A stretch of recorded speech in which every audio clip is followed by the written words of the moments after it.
आप सबों का स्वागत है इस यूट्यूब चैनल पे। तो इस वीडियो में हम लोग जो देखेंगे वो एनुअल इंटरमीडिएट एग्जामिनेशन 2025 हिंदी एलेक्टिव, ठीक है। हिंदी ऐच्छिक या हिंदी एलेक्टिव या जो एडमिट कार्ड में HNI सिर्फ लिखा हुआ है, जो 15 फरवरी को जिस एग्ज़ाम होना है, ठीक है। तो उससे रिलेटेड ये वीडियो होगा, तो वीडियो को आप लास्ट तक देखने का प्रयास कीजिएगा। वीडियो में आपको वैसा ही प्रश्न हम बताएंगे जो परीक्षा में पूछा जा सकता है। क्यों बताएंगे वो भी आप वीडियो में, आप हर एक वीडियो में हम बताते आ रहे हैं आपको कि क्यों ये प्रश्न इंपॉर्टेंट है, ठीक है। तो आप वीडियो को लास्ट तक देखने का प्रयास कीजिएगा। चैनल के ऊपर आप नए हैं तो चैनल को सब्सक्राइब कर लीजिएगा, दोस्तों के पास ज़्यादा से ज़्यादा शेयर जरूर कीजिएगा, ठीक है। तो चलिए हम लोग चलते हैं बिना समय गंवाए क्वेश्चन के ऊपर चलेंगे हम लोग, है ना। तो चलिए प्यारा सा कमेंट कर दीजिए और चलिए क्वेश्चन को हम लोग देखते हैं। तो चलिए सबसे पहले हम लोग कुछ MCQ प्रश्न देखेंगे, उसके बाद कुछ हम लोग सब्जेक्टिव प्रश्न को भी देखेंगे, है ना। वीडियो लंबा हम नहीं करेंगे, वीडियो बहुत शॉर्ट रहेगा, इसीलिए कम समय में ज़्यादा क्वेश्चन देखने का प्रयास करेंगे। तो पहला प्रश्न है MCQ से, ठीक है। यह दिया गया है कि यह दीप अकेला कविता में दीप किसका प्रतीक है। यह दीप अकेला कविता में दीप किसका प्रतीक है, ठीक है। तो कमेंट कीजिए ऑप्शन, जैसे कि आप यहाँ पे देख पा रहे होंगे दिया गया है यह द्वीप अकेला, है ना। तो यह द्वीप अकेला एक किसका प्रतीक है। तो प्रतीक देखिए यह ऑप्शन के अनुसार व्यक्ति का प्रतीक होगा, ऑप्शन नंबर बी में दिया गया व्यक्ति का प्रतीक। नेक्स्ट क्वेश्चन दिया गया है कहता है कि कौशल्या किसे देखने के लिए राम से पुनः अयोध्यापुरी वापस आने का निवेदन करती है।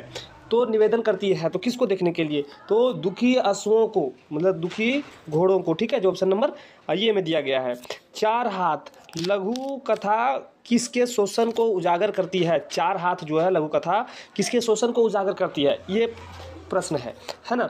तो आपको बताना है। तो इसमें देखिए ये चार हाथ जो है, हाथ से ही समझ में आता है मजदूरों का, किसका, मजदूरों का। तो मजदूरों की जो ऑप्शन नंबर ये में दिया गया है। दूसरा देवदास कहानी में घटनाएं किस शहर में घटी है। तो दूसरा देवदास घटना जो कहानी है उसमें जो घटना घटा है वो हरिद्वार में, कहाँ पे, हरिद्वार कहाँ दिया हुआ, ऑप्शन नंबर ये में, हाँ जी ये में दिया गया हरिद्वार में, ऑप्शन नंबर ये में। सूरदास की झोपड़ी शीर्षक पाठ का उपन्यास का अंश है। तो सूरदास की झोपड़ी शीर्षक पाठ का उपन्यास का अंश जो है रंगभूमि है। क्या होगा, रंगभूमि, ठीक है, रंगभूमि, जो ऑप्शन नंबर बी में दिया गया है, ठीक। चलिए नेक्स्ट क्वेश्चन को देखिए। नेक्स्ट क्वेश्चन जैसे कि आप देख पा रहे हैं, लेखक ने खाऊ उजाड़ू सभ्यता किसे कहता है। तो खाऊ उजाड़ू सभ्यता किसे कहता है, तो वो जो कह रहा है वो कहता है कि जीवन मूल्यों को ताकत पर रखकर विकास की अंधी दौड़ में शामिल होने को, ठीक है, जो ऑप्शन नंबर बी में दिया गया है, ठीक है। चलिए अब हम लोग देखते हैं कुछ सब्जेक्टिव प्रश्न को, लेकिन उससे पहले कुछ और ऑब्जेक्टिव प्रश्न को हम लोग देख लेते हैं।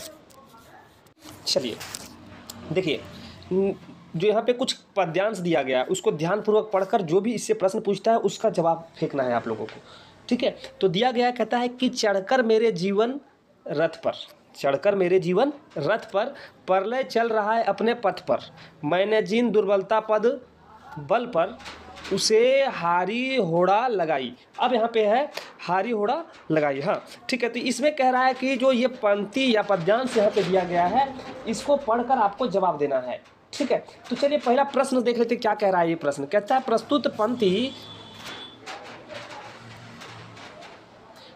प्रस्तुत पंक्ति में रचयिता कौन है। इस पंक्ति के रचयिता कौन है, पहला प्रश्न है। तो आप जब इसको देखेंगे तो इसके रचयिता जो है, ठीक है, उनके रचयिता जो है वो जयशंकर प्रसाद है। कौन है, जयशंकर प्रसाद, जो ऑप्शन नंबर ये में दिया गया है। नेक्स्ट प्रश्न को देखिए कि इस पद्यांश, ठीक है, थोड़ा सा, हाँ जी, अब देखिए इस पद्यांश का प्रतिपाद है। तो इस पद्यांश का प्रतिपाद है तो क्या है, तो इस पद्यांश का प्रतिपाद देवसेना की खुशी या देवसेना की प्रेम पीड़ा, देवसेना की प्रेम पीड़ा, देवसेना की प्रेम पीड़ा होगा, जो ऑप्शन नंबर बी में दिया गया है, ठीक है। आगे देखिए दिया गया कहता है कि इस पद्यांश में कौन सा अलंकार नहीं है। तो इसमें ऑप्शन के अनुसार कौन सा अलंकार नहीं है, तो यमक अलंकार इसमें यूज नहीं है। जब इस पद्यांश को देखेंगे तो ऑप्शन नंबर बी आपका होगा। प्रस्तुत पंक्ति किस नाटक से ली गई है, तो ये जो पंक्ति जो लिया गया है वो कौन सी नाटक से ली गई है, तो ये लिया गया स्कंदगुप्त से, ठीक है, स्कंदगुप्त से, जो ऑप्शन नंबर ये में दिया गया है। अब चलिए कुछ हम लोग सब्जेक्टिव प्रश्न को देख लेते हैं। तो जैसे कि आप सब्जेक्टिव तो कुछ हम लोग यहाँ पे अब सब्जेक्टिव देख लेते हैं। पहला प्रश्न है, लेखक ने धर्म का रहस्य जानने के लिए घड़ी के पुर्जे का दृष्टांत क्यों दिया है? तो चलिए इसका आंसर होगा कि लेखक की गड़बड़ियों को दूर करने के लिए घड़ी साजी का आना जरूरी है। उसी प्रकार धर्म का रहस्य जानने के लिए धर्म का मर्मज्ञ होना जरूरी है। इसीलिए लेखक ने धर्म का रहस्य जानने के लिए घड़ी के पुर्जे का दृष्टांत दिया है। ठीक है, नेक्स्ट क्वेश्चन है कि लेखक के अनुसार कुटज के जीवन से हमें क्या सीखने मिलता है? तो कुटज निर्भीकता, स्वाभिमान, मन और हृदय की दृढ़ता, सुख दुख, प्रिय और अप्रिय सबको संभाव से स्वीकार करने की सीख देता है। ठीक है, क्या बोला? कुटज जो है वो निर्भीकता, स्वाभिमान, मन की हृदय की दृढ़ता, सुख दुख, प्रिय और अप्रिय सबको संभाव से स्वीकार करने का सीख देता है। वह चाटुकारिता से, अंधविश्वास से, ग्रह नक्षत्रों की चाल की, अभयभीता मनोदशा से दूर रहकर हृदय नापराजित बनकर जीने की कला सिखाता है। वह अपराजित स्वभाव और अविचलित जीवन दृष्टि प्रदान करता है। तो लेखक के अनुसार कुटज के जीवन से यही सब सीखने के लिए मिला है। ठीक है, चलिए आगे बढ़िए, आगे प्रश्न को देखिए। आगे आप देख पा रहे होंगे दिया गया है कि दूसरा देवदास, ये वीवीआई प्रश्न है, दूसरा देवदास कहानी के शीर्षक की सार्थकता स्पष्ट कीजिए। तो दूसरा देवदास कहानी के शीर्षक की सार्थकता स्पष्ट करना है तो ममता कालिया की कहानी दूसरा देवदास एक प्रेम कथा है। संभव को जब पता चला कि जो लड़की गंगा तट पर से पुजारी के पास मिली थी और पुजारी ने उन दोनों को भ्रम से पति पत्नी समझकर फूलों फलों का आशीष दिया था, उसका नाम पारो है। क्या है ना? पारो है। तो उसने अपना परिचय देते हुए अपना नाम उसे बताया, संभव देवदास, पारो और देवदास। ठीक है, शरतचंद्र के उपन्यास था देवदास के पात्र है। इस प्रतीकात्मक नाम से संभव ने यह बताया कि वह पारो का देवदास है और उससे प्रेम करने लगा है। इसीलिए इस कहानी का शीर्षक दूसरा देवदास पूरी तरह सार्थक एवं उपयुक्त है।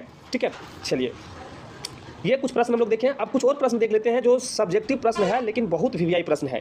क्यों वीवीआई होता है आपको हम बता रहे हैं कि जन संचार के विभिन्न माध्यमों पर प्रकाश डालिए, विभिन्न माध्यमों पर प्रकाश डालना है। क्यों वीवीआई? देखिए 11, 15, 17, 24 में पूछा गया प्रश्न है।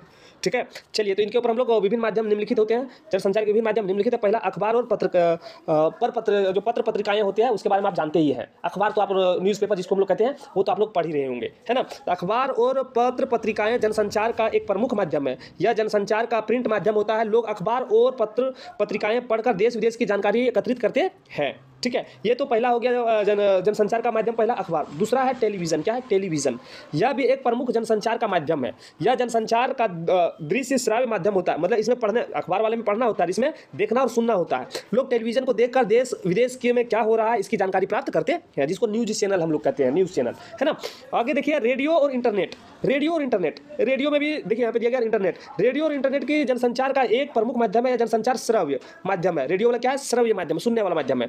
लोग रेडियो के माध्यम से सुनते देश विदेश की जानकारी प्राप्त करते हैं। ठीक है, इस प्रकार से जो है जनसंचार के विभिन्न माध्यम यहाँ पे हम लोग लिख सकते हैं। ठीक है, इससे चाहे तो आपको आंसर आ रहा है तो खुद लिखिए, नहीं तो फिर आप इसको भी लिख सकते हैं। ठीक है, चलिए आगे देखिए, आगे प्रश्न दिया गया है। अगर आपको आता हो इस प्रश्न का आंसर तो खुद लिखने का प्रयास करें, नहीं आता है तो आप इसको देख सकते हैं, ये भी लिख सकते हैं, कोई दिक्कत नहीं है। ठीक है, भैरव ने सूरदास की झोपड़ी क्यों जलाई? तो भैरव दुष्ट प्रकृति का आदमी, मतलब कि दुष्ट प्रकृति का आदमी था। वह अपनी पत्नी सुभागी को नित्य प्रति बिना कारण मारा पीटा करता था।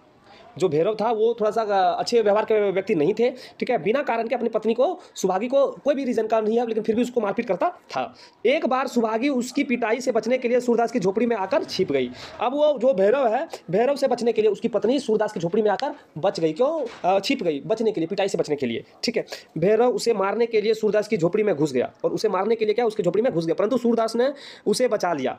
तब से वह सूरदास से द्वेष करने लगा और तब से जब उनको पत्नी को मारने नहीं दिया गया तो सूरदास से तब से भैरव द्वेष मतलब दुश्मनी करने लगा। ठीक है, तथा सूरदास के चरित्र पर लांछन लगाने लगा और उसके चरित्र पर लांछन लगाने लगा। उसकी सूरदास के प्रति ईर्ष्या इतनी बढ़ गई कि उसने सूरदास की अनुपस्थिति में उसकी झोपड़ी में घुस कर बचा कर रखे हुए रुपये को पोटली चुरा ली और झोपड़ी में आग लगा दी। और इतना ज़्यादा उससे घृणा करने लगा, इतना ज़्यादा उससे दुश्मनी पैदा कर लिया कि जब सूरदास वहाँ पे अवेलेबल नहीं थे, उस कुटिया में, झोपड़ी में नहीं था, तो वहाँ से पैसा बचा कर रखा हुआ पैसा उसको निकाला, लेके चल गया और साथ में इस कुटिया को, इस झोपड़ी में आग लगा दिया।